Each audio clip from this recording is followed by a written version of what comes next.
ኩታ ገጠም ሜካናይዝድ እርሻን ለመጀመር መስኖን ለመጠቀም ፓምፕ ለመጠቀም አርሶ አደር ጉልበቱንና ሀብቱን ሰብሰብ አድርጎ ለመጠቀም የሚያግዝ ብቻ ሳይሆን ስንዴ ኩታ ገጠም ባመረትንባቸው ቦታዎች ከ100 ኩንታል በላይ በሄክታር የተገኘበታል። ይሄ በጣም ከፍተኛ ውጤት ነው። ሁሉም ጋር እንደዛ አይደለም። በአቨሬጅ 40 እስከ 45 ነው የሚገኘው። ይሄን አቨሬጅ ለማሳደግ ደግሞ በተናጠል የሚደረገውን እርሻ ወደ ኩታ ገጠም መውሰድ፣ የፓምፕ ቁጥር ማስፋት፣ መስኖን ማስፋት፣ በጋራ ትራክተር ገዝተን ተከራይተን መጠቀምን ማስፋት ይጠይቃል።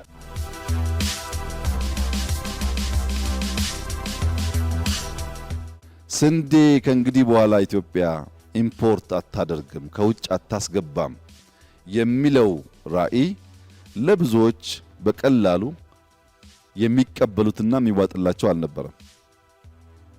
ደግሞ ኢትዮጵያ ከልመና ወጥታ ገዝታ አስገብታ ከመብላት ወጥታ አርሳ ራሷን አብልታ ከዚያ አልፋ ኤክስፖርት ማድረግ ይቻላታል ወይ የሚለው በህዝባችን ብቻ ሳይሆን በርከት ያሉ አመራሮች ይህን ሐሳብ ተጋርተው ለመስራት ተቸግረው ነበር። ነገር ግን በእርሻ የማናቀው ክልል ሳይቀር ለማመን በሚቸግር ደረጃ ስንዴን በዘመናዊ መንገድ ማረስ፣ ማምረት፣ መብላት ብቻ ሳይሆን ለመሸጥ የሚያበቃ ምርት ማየት እንድንችል አድርገዋል። ድፍን አፍሪካ እኮ የኢትዮጵያን ስንዴ እድገት አምኖ ተቀብሎ ኢትዮጵያ በስንዴ አምራች በአፍሪካ ከፍተኛውን ቦታ መያዟን አምኖ አብረን እንድንሰራና እንድናግዝ ጥያቄ ያቀርባል። ይሄን መገንዘብ ኢትዮጵያ መቸገር የለበትም። እንደ ሀገር የስንዴ እድገት ትሬንድ በጣም የሚገርም ነው። የድሮውን ትቼ የአምናውና የዘንድሮ እንኳን ለማወዳደር 1.3 ነበር አምና በጋ፣ ዘንድሮ 3 ሚሊዮን ሄክታር ነው የምናስበው። በ1.7 ሚሊዮን ሄክታር ከአምናው ይበልጣል፣ ከእጥፍ በላይ ነው። በምርትም አምና በጋ ላይ 47 ሚሊዮን ኩንታል ገደማ ሃርቨስት ያደረግነው፣ ዘንድሮ ደግሞ ከ100 በላይ የሚጠበቀው በበጋ ብቻ። የበጋና የክረምት የስንዴ ምርታችን ከ6 ሚሊዮን ሄክታር አልፏል። ይህ በጣም ሲግኒፊካንት የሆነ እድገት ነው።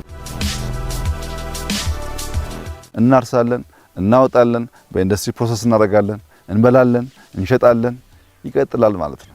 ይህ ግን የሚሆነው በትጋት በልፋት በስራ ነው። እንዲሁ ዝም ብሎ ተቀምጦ በመመኘት የሚሳካ ነገር የለም።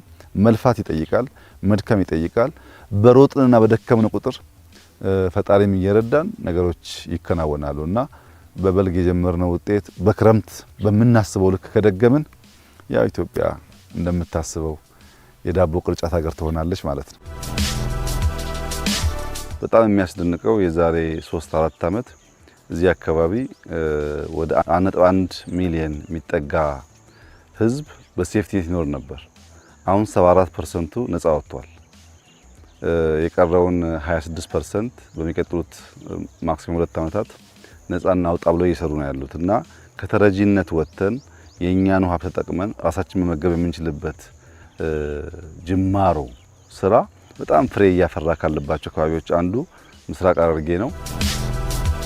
ስንዴ የዛሬ 5-6 ዓመት ኢትዮጵያ ከውጭ የምታስገባ ብቻ ሳይሆን አነስተኛ ምርት ካላቸው ሀገራት ተርታ የምትመደብ ናት። የዘንድሮን እንኳን ብቻ ብንመለከት ባለፈው ክረምት ወደ 4.4 ሚሊዮን ሄክታር ነበር ያረስነው። የዘንድሮ በጋ 3.8 ሚሊዮን ሄክታር ገደማ ነው ያረስነው። በድምሩ 8 ሚሊዮን ሄክታር በላይ መሬት አርሰናል። ያገኘነው ምርት ከ330 ሚሊዮን ኩንታል በላይ ነው። ይሄ በአፍሪካ በስንዴ ማምረት ኢትዮጵያን በአንደኛ ደረጃ ያስቀምጣታል፣ ከፍተኛ ምርት ስለሆነ። የሚያስደንቀኝ ነገር 2-3 ዓመት በፊት ለረሃብ ለችግር የመጣንበት ቦታ አሁን በዚህ ደረጃ ምርት ልክ የኩባንያ አርሲ ነው የሚመስለው። ይሄ ነገር ኢትዮጵያ ውስጥ ሊሰፋ ይገባል። ኢትዮጵያ መራብ የለባትም፣ መለመን የለባትም። ብንበረታ ብንሰራ የተሰጠን ብዙ ነው። የተሰጠን አውቀን ከተጠቀምን ለውጥ እናመጣ እንችላለን የሚለውን ነገር ሁሌ የምንለውን ነገር በተግባር ያየንበት ነው። 90% ተረጂ አምርቶ ራሱ መመገብ መቻል ማለት ደግሞ ጀስት ምራክል ምን ሌላ ነገር ሊገልጸው አይችልምና ፈጣሪ ይመስገን።